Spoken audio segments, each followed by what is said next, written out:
নিরামিষ কচু শাক রান্না করব।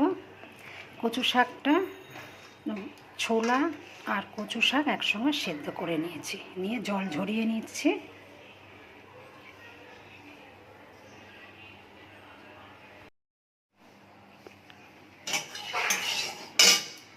তেল গরম হয়ে গেছে, তেজপাতা, শুকনো লঙ্কা, গরম মশলা, সাদা জিরে ফোড়ন দিয়ে দিলাম।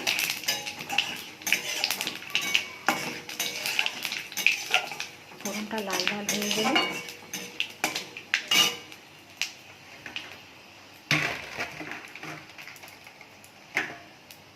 কচু শাকটা সেদ্ধ করে রেখেছিলাম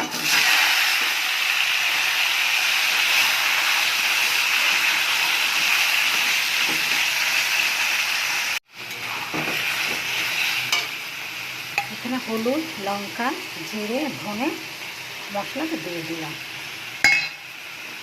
নাড়াচাড়া করে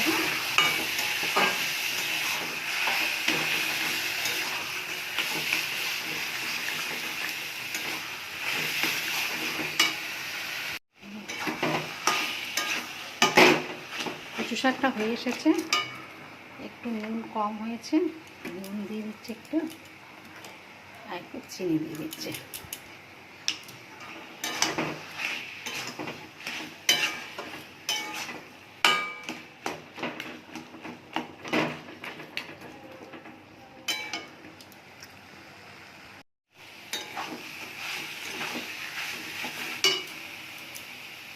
গরম মশলা দিয়ে দেবো,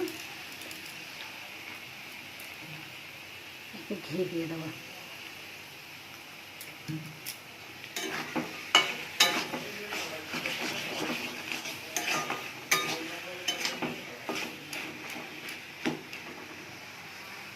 আর কচু শাকটা হয়ে গেছে।